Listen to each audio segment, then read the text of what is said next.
What if the number you saw on your blood pressure monitor this morning was lying to you? Not drifting slightly off, not rounding up, lying, clinically, dangerously wrong, and doing so in complete silence, with the calm authority of a digital display that looks every bit as legitimate as the equipment in your doctor's office. I'm Dr. Alex Thompson. I've spent 26 years as a cardiologist, and I need to tell you something that most physicians never say out loud. Home blood pressure monitoring, done incorrectly, is more dangerous than not monitoring at all. Here's why that keeps me up at night. When your monitor gives you a falsely high number, your body responds. Anxiety spikes. You reach for an extra dose. You call your daughter in a panic. You end up in an emergency room describing a crisis that never existed. But when it gives you a falsely low number, that's when the silence becomes lethal. You feel reassured. You feel safe. And somewhere in that false safety, a stroke is organizing itself without opposition. I've watched both scenarios unfold in real patients, real families, real consequences that didn't have to happen. Here is what almost no one in medicine will tell you directly. The device is not the problem. Your technique is. And technique, it turns out, has 11 precise points of failure. 11 places where a perfectly calibrated, clinically approved monitor transforms into a generator of medical misinformation. Miss just one of them and you could be looking at a reading that's 20, even 30 points removed from reality, enough to land you on medication your cardiovascular system never needed. By the time this video ends, you will know every single one of those 11 mistakes.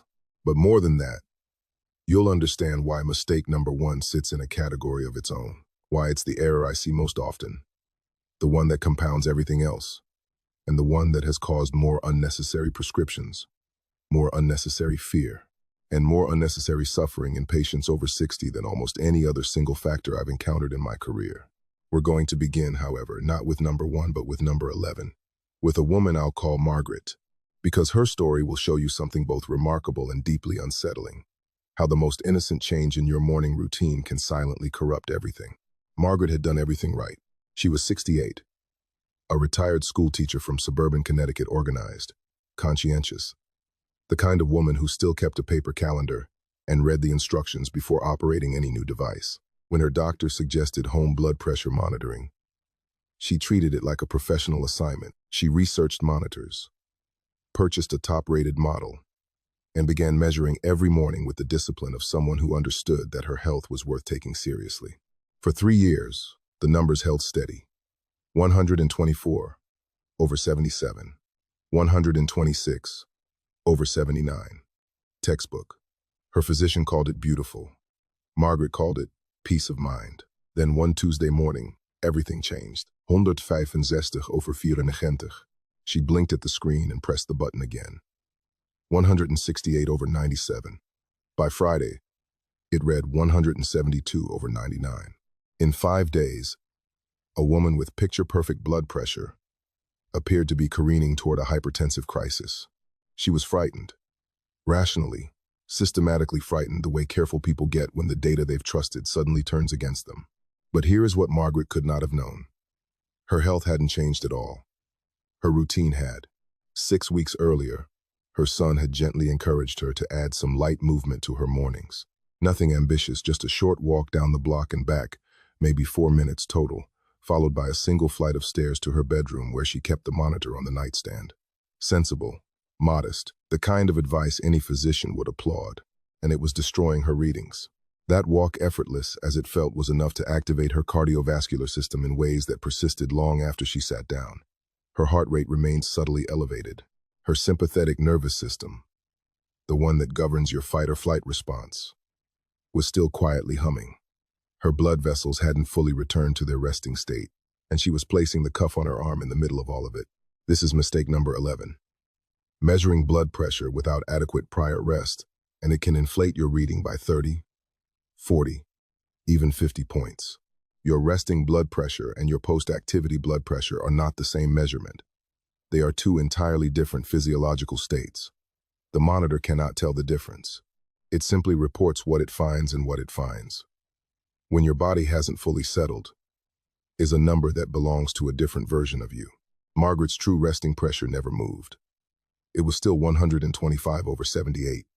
But her doctor never saw that number. He saw 170 over 98, session after session, and he did what a responsible physician would do with that data.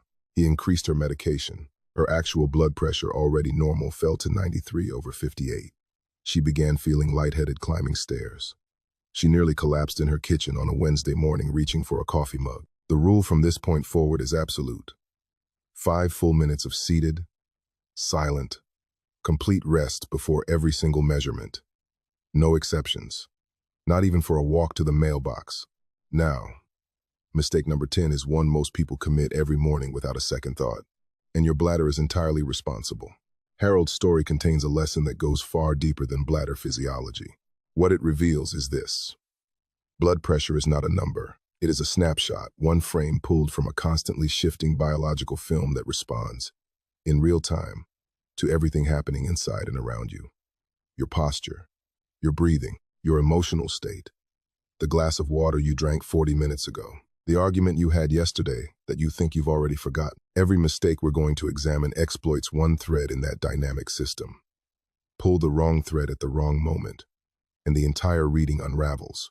And mistake number 1, the one I'm building toward, deliberately pulls the longest thread of all. But first, mistake number 9. And I want you to resist the urge to skip past this one, because it will seem obvious right up until the moment it doesn't. Mistake number 9 is talking or moving during your measurement. Meet Diane, 71 years old, sharp, social, and absolutely certain she was doing everything correctly. Every evening at 7 o'clock, Diane called her daughter. It was the anchor of her day. 30 minutes of conversation, laughter, the comfortable rhythm of family. During those calls, she'd strap on her cuff, press start, keep talking, jot down the number, and continue the conversation without missing a beat. Efficient, practical, and quietly catastrophic. Her evening readings ran 18 to 22 points higher than her mornings, consistently, for nearly 2 years. Her physician cycled through explanations. Evening hypertension, delayed white coat anxiety, medication timing issues. Nothing fit, nothing worked. When Diane finally demonstrated her technique in my office, the answer was immediate. But I wasn't upset, she told me. We were just chatting. How could that possibly matter? Here is exactly how. When you speak even softly, even happily, you activate a cascade of muscular activity that travels from your jaw down through your throat, your chest, your diaphragm. Your breathing pattern shifts. Your intercostal muscles engage between every rib. Your autonomic nervous system stirs. Just enough. Meanwhile, the cuff around your arm is performing an act of extraordinary precision. It's listening for the exact microsecond when blood flow in your brachial artery transitions from turbulent to smooth. That transition is measured in millimeters of mercury. Any competing signal, any muscle movement, any altered breath contaminates the detection entirely. The monitor doesn't alert you to this contamination. It doesn't display an error. It gives you a number, a confident, official, digital number that is simply wrong. When Diane measured in silence, her evening readings were identical to her mornings. Mistake number 8 now. And this is where physiology gives way to pure physics. Thomas was 76, a former contractor from New Jersey, methodical and skeptical by nature. He arrived in my office having purchased 3 separate monitors, convinced every one of them was defective. At home, 114 over 69. In my office, 140, 1 over 86, 27 points of difference, 3 monitors, 0 defects. I asked him to show me his technique. He extended his arm directly in front of him, unsupported, elevated, held up by shoulder muscle alone while the cuff inflated. His arm was sitting approximately 6 inches above his heart. When your arm rises above heart level, gravity pulls blood away from the cuff site. Arterial pressure at that elevation drops measurably. The reading goes falsely low, sometimes dramatically so. Conversely, when your arm hangs below heart level, resting in your lap or dangling at your side, gravity assists blood flow downward, artificially inflating the pressure at the cuff. The physics is unambiguous. 10 to 20 points of error, simply from arm position. The correct position requires your arm to rest on a firm surface, a table, a sturdy armrest with the midpoint of the cuff sitting precisely level with the center of your chest. Not approximately, not close, exactly. Use a folded pillow beneath your forearm if needed. Your arm should feel completely relaxed, supported from elbow to wrist, with no muscular effort involved in holding it in place. Thomas corrected his position. His next reading, 138/84. The monitors were never broken. The geometry was. There is something deeply unsettling about Thomas's story that I want you to sit with for a moment. He wasn't careless. He wasn't ignoring his health. He was a methodical man who took his readings seriously, logged his numbers faithfully, and trusted what the screen told him, because why wouldn't he? The display is digital. The device is FDA cleared. The numbers appear with the quiet authority of medical equipment. Surely that means they're correct. This is the assumption that makes these mistakes so dangerous. Your monitor cannot evaluate your technique. It has no mechanism for detecting that your arm was elevated, or that you were mid-conversation, or that you measured 40 seconds after climbing a flight of stairs. It simply processes the signal it receives and converts it into a number, and if the signal was compromised, the number will be wrong with the same confident precision as if it were right. The device is only as trustworthy as the conditions you create around it. We've addressed 4 mistakes. 7 remain, and I'll tell you plainly, the ones ahead of us cause more real-world harm in my practice than the ones we've already covered because they're more invisible and far more common. Before we continue, if what you're learning right now is changing how you see your own monitoring routine, I'd ask you to do 2 things. Subscribe to this channel, because this kind of clinically grounded information should not require a physician's appointment to access. And share this video with someone you care about, a spouse, a sibling, a neighbor who checks their pressure every morning, trusting numbers that may be systematically misleading them. This information is genuinely preventive medicine. Now, mistake number 7. And this one has put people in serious danger. It concerns the cuff itself, not how you position it, but whether it was ever the right size for your arm to begin with. Ruth was 69. Petite, fine-boned, with the kind of slender arms that make standard medical equipment an imprecise fit. She arrived at my office after 3 years of escalating blood pressure treatment, 1 medication, then 2, then 3, none of which appeared to be working. Her home readings held stubbornly at 158/94. Her physician, trusting that data, kept adjusting her protocol, but Ruth didn't feel hypertensive.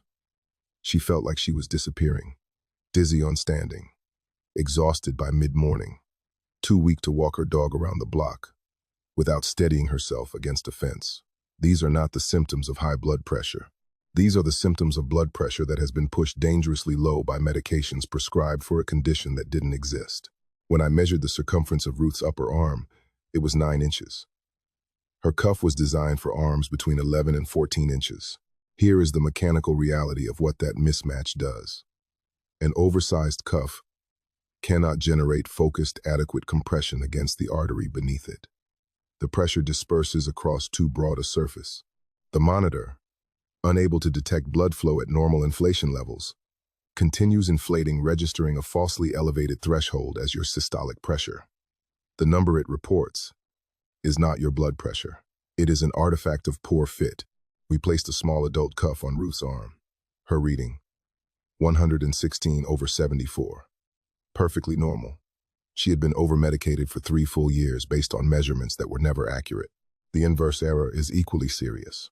A cuff too small for your arm overcompresses the tissue, artificially restricting flow and producing a falsely low reading, which means genuinely dangerous hypertension can go completely undetected while you feel reassured by numbers that are fiction. The correction takes 60 seconds. Find a soft measuring tape and measure the circumference of your upper arm at the midpoint between your shoulder and elbow. Every cuff sold in the United States is required to display its appropriate size range on the label. Compare your measurement to that range. If you fall outside it, you need a different cuff. Not a different reading, not a different medication, a different cuff. This is not a refinement, it is a prerequisite. Without the correct size, nothing else you do during measurement matters. Ruth's story exposes something that goes beyond cuff sizing, and I need you to understand it before we continue. These mistakes do not exist in isolation. They stack. They compound. They multiply each other's damage in ways that make the final number on your screen almost mathematically disconnected from reality. Wrong cuff size distorts the baseline. Wrong arm position distorts it further. Talking during measurement adds another layer of interference. By the time you've combined 3 errors, you're not looking at a reading that's slightly off. You're looking at a number that belongs to a completely different patient. And mistake number 1, the one waiting at the end of this list, is the error that acts as a force multiplier for everything else. It doesn't just add points. It makes every other mistake worse. Mistake number 6, measuring at inconsistent times.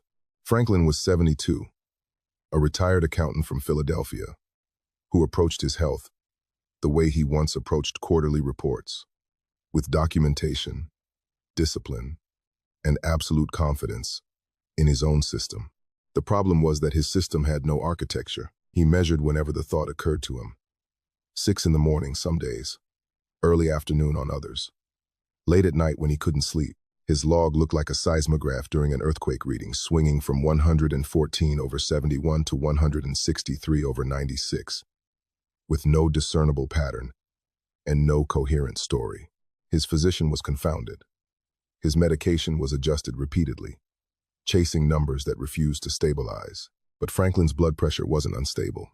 His measurement schedule was. What Franklin didn't know is that blood pressure is a living rhythm, not a fixed value. It follows a precise circadian arc throughout every 24-hour cycle, lowest in the deep hours of sleep, rising sharply in the early morning as your body prepares for the demands of the day, peaking around late morning, then gradually descending through the afternoon and evening. This pattern is not dysfunction. It is elegant, healthy, normal physiology. When you measure randomly across that arc, you're not tracking your blood pressure. You're collecting unrelated data points and calling them a trend. The chaos Franklin recorded was simply biology doing exactly what it was designed to do, observed at the wrong moments, without context, and misread as crisis. 2 anchor points changed everything. Morning measurement before breakfast and before any medication. Evening measurement before dinner. Same times. Every day. Within 10 days, Franklin's data transformed from noise into information. His morning average, 120 Zisri 9, Zisri 21, Zisri 121, over 74.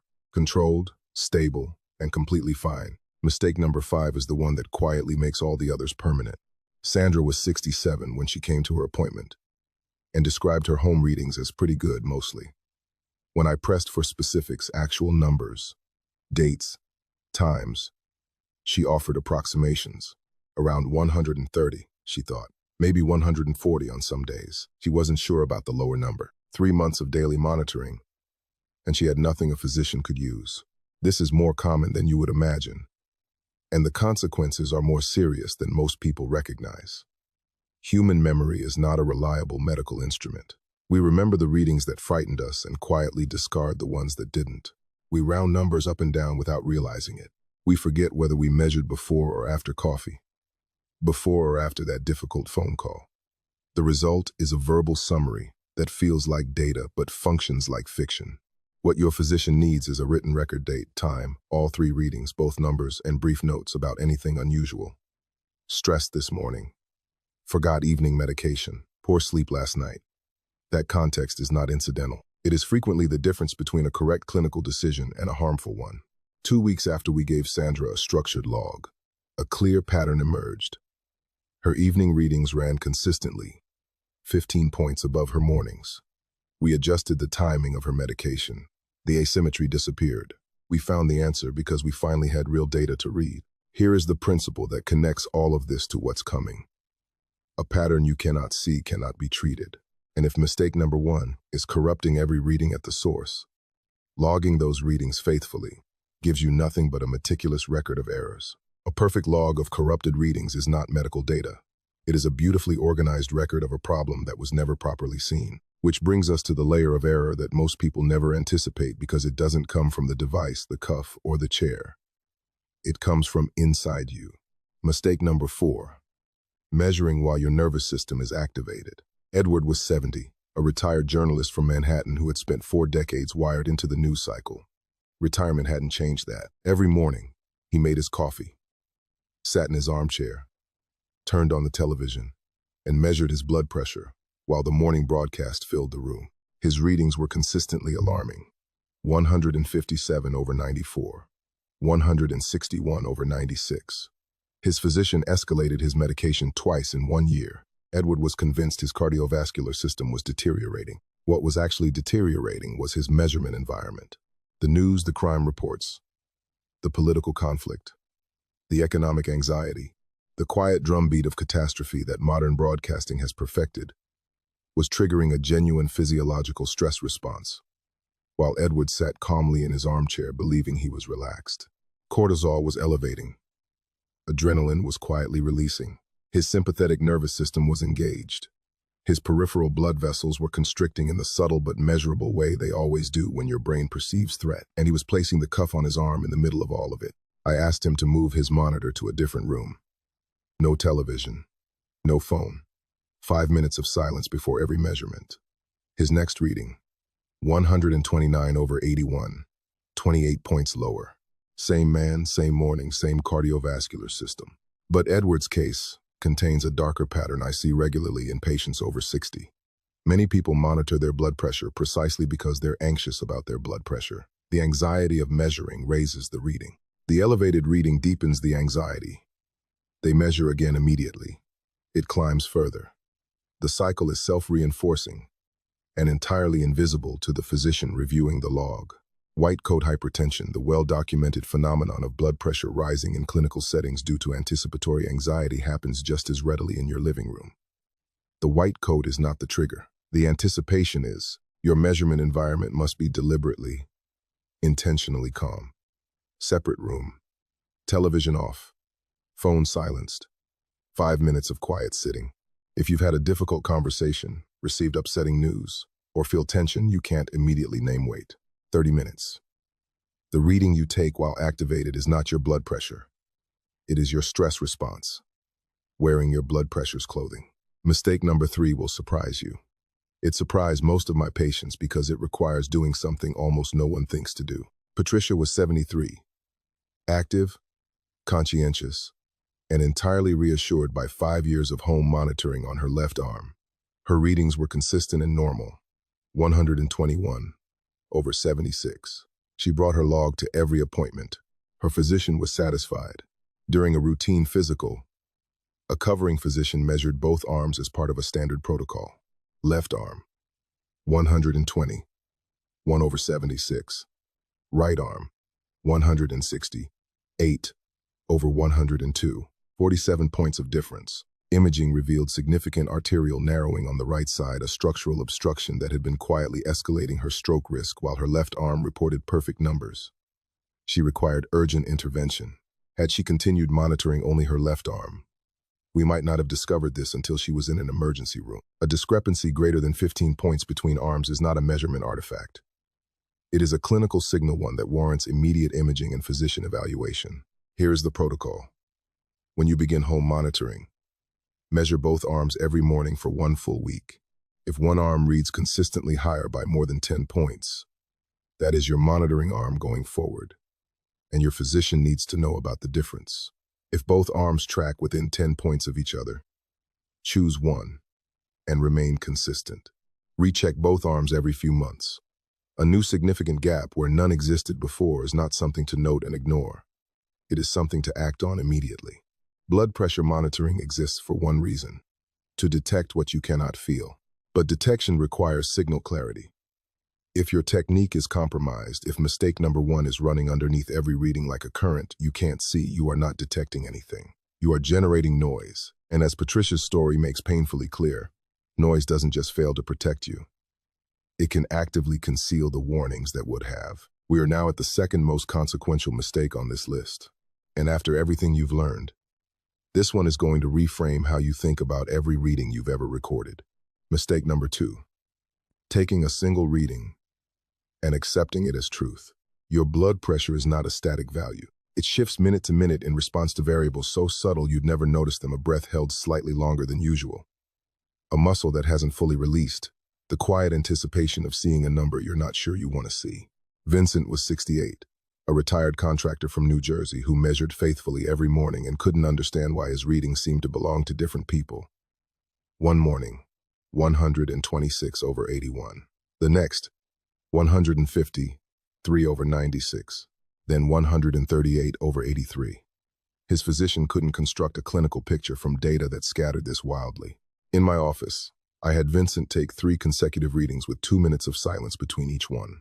First reading, 150, 1/94. Second, 136/85.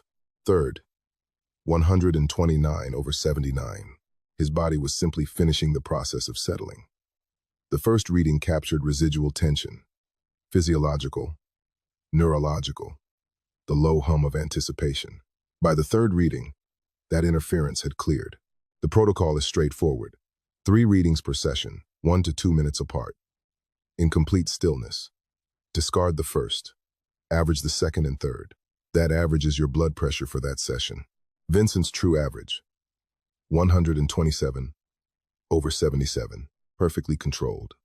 The chaos was never real, but understand this clearly.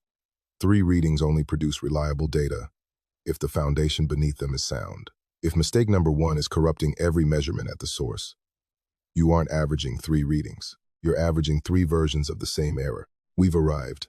10 mistakes examined. 10 sources of error identified, explained, and corrected. And underneath all of them, compounding every one of them, sitting at the foundation of everything we've discussed. Mistake number 1, measuring over clothing, or with a sleeve rolled up. I know how that lands. After everything we've built toward, it sounds almost anticlimactic. It isn't. Alice was 74. She was, by every measure, the ideal home monitoring patient: consistent timing, proper rest, correct posture, meticulous logs. She did everything right, and yet her home readings ran 20 points above what I recorded in my office. Session after session, with no explanation either of us could identify. Until I watched her take a reading. She sat down, reached across her body, rolled her cardigan sleeve up to her shoulder, positioned the cuff, and pressed start. The sleeve, now a dense, tight band of bunched fabric encircling her upper arm, was acting as a tourniquet. It was partially compressing the artery before the cuff ever inflated. It was distorting the very signal the monitor depended on to function. The reading it produced was fiction. Alice removed the cardigan entirely. Bare skin, bare arm. Her next reading, 129/76. She had been on blood pressure medication for 2 years, medication that was lowering a pressure that was never actually elevated, producing fatigue and dizziness she'd attributed to aging. It was a rolled sleeve. The rule is unconditional. No fabric beneath the cuff. No exceptions for thin material. No exceptions for a single layer. Remove the sleeve entirely. Keep a sleeveless shirt specifically for this purpose if needed. Direct skin contact is not a preference. It is the prerequisite upon which every other instruction in this video depends. Without it, nothing else matters. 11 mistakes. 11 points where reliable medicine becomes dangerous noise. Now you understand all of them, not just what they are, but why they matter, how they interact, and why correcting them isn't optional if you want numbers you can actually trust. Here is the complete protocol. Follow it without improvisation. Timing. Morning, before breakfast and before any medication. Evening, before dinner. Same 2 windows. Every day, without exception. Preparation. Empty your bladder first. No caffeine, no exercise, no nicotine for at least 30 minutes prior. Environment. Quiet room. Television off. Phone silenced. Nothing competing for your nervous system's attention. Positioning. Back supported. Feet flat on the floor. Arm resting on a firm surface with the cuff at exact heart level. Bare skin. Always. Non-negotiable. Every time. Rest. 5 full minutes of complete stillness before the first reading. Not approximately 5 minutes. 5 minutes. 3 readings. 1 to 2 minutes of silence between each. Record all 3. Average the second and third. That average is your number. Log everything. Date, time, all 3 readings. Any relevant notes. Bring the complete record to every physician appointment. I want to close with James. James was 77 when he came to see me, exhausted, dizzy, on 4 blood pressure medications, and unable to walk his dog around the block without steadying himself against a parked car. His home readings had ranged from 108 to 182 over 18 months. His physician, working from that data, had escalated his treatment repeatedly. We corrected his technique. 2 weeks of clean data later, the truth was plain. James needed 2 medications, not 4. His actual pressure was 127 over 75. 2 years of unnecessary suffering, traced directly to measurement error. Your cardiovascular health is too consequential for approximation. Measure correctly, and your monitor becomes one of the most powerful tools in your medical care. Measure carelessly, and it becomes the source of the very harm you're trying to prevent. You now have everything you need. Use it precisely.